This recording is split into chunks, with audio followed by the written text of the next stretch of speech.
My name is Roger Theder, and I am a quarterback coach, and work here with Ants at your place, and coached at Cal. Was the head coach at University of California, coach with the San Diego Chargers, and at Stanford and San Jose State. So I've had quite a bit of experience, but probably learned more from the kids I work with than they've ever learned from me.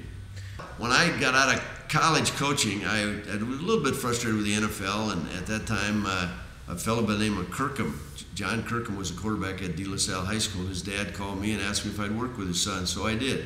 I started working with him, and the things I knew then that I know now, comparatively, it's unbelievable. I think I probably did it injustice to John when I started with him, but I felt like I knew enough about football to teach him the proper reads, the proper mechanics.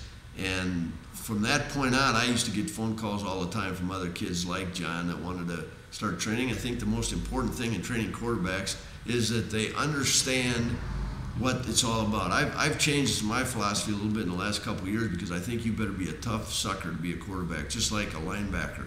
I think you've got to have a Peyton Manning mentality, a Tom Brady mentality. I think these kids, sometimes they have great mechanics, and you don't have to work very much with them, but they don't understand that there's also another part of being a quarterback. You better be a tough guy. The biggest difference right now, when I first started, I just go out like all coaches, just throw a route.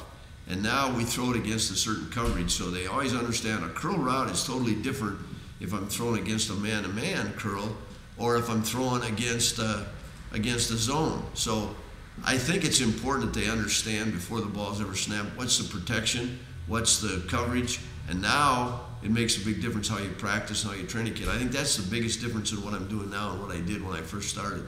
I'm going to start working on those strengths and weaknesses. I'm going to do the same things. We'll start with a quick passing game. We'll go to the 5-step drop passing game. We'll go to the rollout, the play action, all the things that go into it.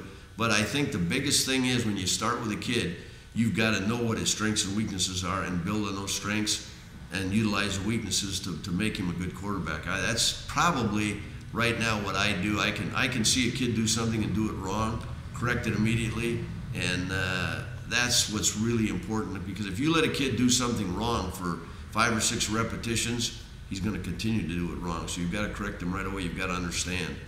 If a kid throws a ball high, you got to be able to say, my wife can see you throw the ball high, but she can't make the correction. I can make a correction in 1 second. So you're not going to do it 10 or 15 times. You're going to do it once and do it wrong. Now, the next time you're going to do it right, or you're going to at least try to do it right, and I'm going to correct you. And I think there aren't many guys can do that. They can see a kid do something wrong, correct him immediately, make the change, get him doing it right so that he's improving on that technique right then and there. What I've seen here at this facility is that I do something wrong, the guy that runs the place corrects me. So if I'm not doing it the proper way, he understands, he can see me do it the wrong way. And that's the whole deal in being a good coach or a good trainer, whatever you are. You've got to be able to correct it immediately and get it going the right direction. And if I don't, I could tell a kid I'm doing something wrong, and the guy come with me and say, do it that way or do it this way, and it's not right. So you've got to really understand, and there's so many guys in this business right now, because they were athletes themselves, think they can be good trainers. It's not true. It is not true. You better be able to see a guy do it the wrong way and correct it immediately. Even a coach sometimes can see you do something, and they really don't understand the best way to correct it. But most coaches can tell you the minute you do it wrong that you're doing it the wrong way. Now, if you got a guy like you have here, like you have Ants, that can make the correction immediately, that's what's important, because he'll see you do it wrong. You're not going to do it wrong again. I can see a kid throw a ball, and all I got to do is tell him in one word. The worst thing about coaching is you give a kid an essay. By the time you're done with the essay, he looks at you like, what did you just say? If I can say one word like open your hand or cup the ball or this or that, it's all I've got to tell a kid. He knows immediately what I'm talking about. When I was a head college coach, the guy that I worked for used to always say to me, Mike White used to say, well, you can do all these drills, but then I watch the kid do it and he doesn't do it right anyway. Well, the drill must not be teaching the kid to do it right, but if I teach a kid something, I better be able to turn the film on and see him do it right. Everything you do should be based on reading a defense. If I'm going to move my feet, there's a reason I'm moving my feet. If I'm not moving my feet, if I'm resetting my foot, there's a reason I'm doing that. If I'm throwing with the ball and the ball's going too high, I got to know how to get the ball down. If it's going too low, I got to know how to get the ball up. And all those things can be drilled, and it doesn't take a lot of drills to be able to do that either. I think the most important thing with a quarterback is feet. I think if you can develop their feet and their hips, that's what's most important. I'm a guy, I don't believe in putting a quarterback the first day he gets with me, put him on a knee. I don't ever believe in putting him on a knee unless he has an injured shoulder. And I think if you work with their hips and their feet, the drills that I do, that is the most important thing. When I get myself in a bad situation, I've got to be able to use my feet and my hips to throw the ball properly. And shoulder level is important, but it's not anywhere near as important as the feet and the hips are when you teach a kid how to do things properly. I used to be a big powerlifting guy myself. I really believe they want to be big and strong. I don't believe that anymore. I think now a kid that's really strong in his upper body, the reason he's strong is to protect himself from the protection when he gets hit. But as far as throwing the ball, it's arm strength, it's feet, it's all the things that go into it. So I think the more he can do drill-wise to develop his lower body and his upper body at the same time, the better player he's going to be. I know there's different ways to do that, and I think that the place that I've been coming right now, I think you guys do that. And I think that's what's really important, because a kid with a big, strong arm isn't necessarily the greatest quarterback. It's a kid that has a great athleticism, can move his feet, can pop his hips, can keep his shoulders in the proper level all the time, that throws the ball accurately. It's not just my feet, it's my hips, it's my neck, it's my shoulders, it's this, it's that.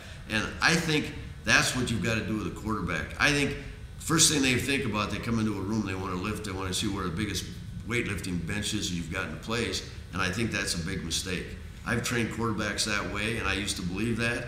So how much can they bench press? It's not really important. It's, are they flexible enough in their muscles that throw the football that they can throw the ball properly? And some of the best quarterbacks I've had, as I think back on it right now, no question, that's what was important to those guys.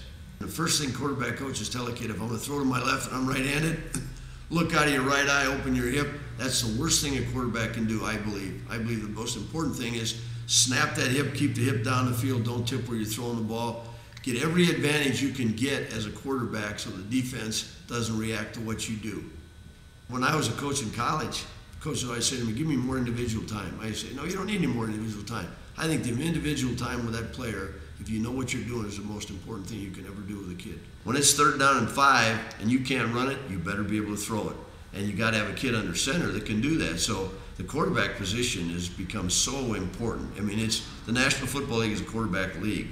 Obviously, the first-round draft picks are all quarterbacks, except for that kid that went to Houston. But you got to find a guy that can run that position for you, and that's why I think you better be a great quarterback to be able to play in the National Football League or play in college.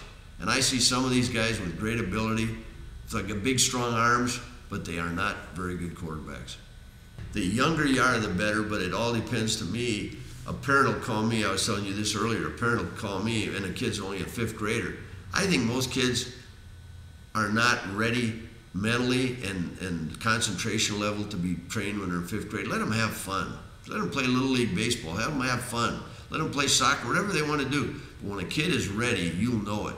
And that's why a lot of times when a parent calls me, I like a kid to be starting high school, but some kids are ready when they're in 7th and 8th grade. But it's not fair to you if I've got his son training with me and he throws the ball 3 times, he wants to screw around.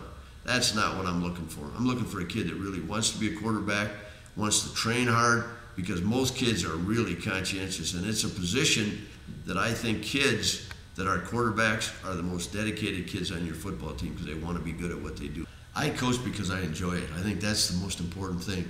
And kids that come to me want to learn how to be quarterbacks. They're probably the best kids in the country as far as being receptive to what I tell them. And because of that, it's an easy thing for me to do. I think when I tell a kid to do something, they're going to do it exactly how I tell them. I'm not going to make any promises to a kid. I'm not going to say you're going to play in the National Football League. That's not my objective. My objective is to make him the very best he can be. And maybe that kid will become a great, great high school quarterback, and he may not even play in college. But I know I can train a kid, and I can tell a parent that if your son has ability and has a good enough arm, I can train him the proper way. And there's things that a kid does wrong mechanically that you've got to correct. If you don't correct those immediately, Now that might be one of the weaknesses that I'm talking about, and I've got to straighten that out immediately with the kid so that he knows how to throw football properly. And then from that point, I can get into protections, into coverages, all the things that go into being a quarterback.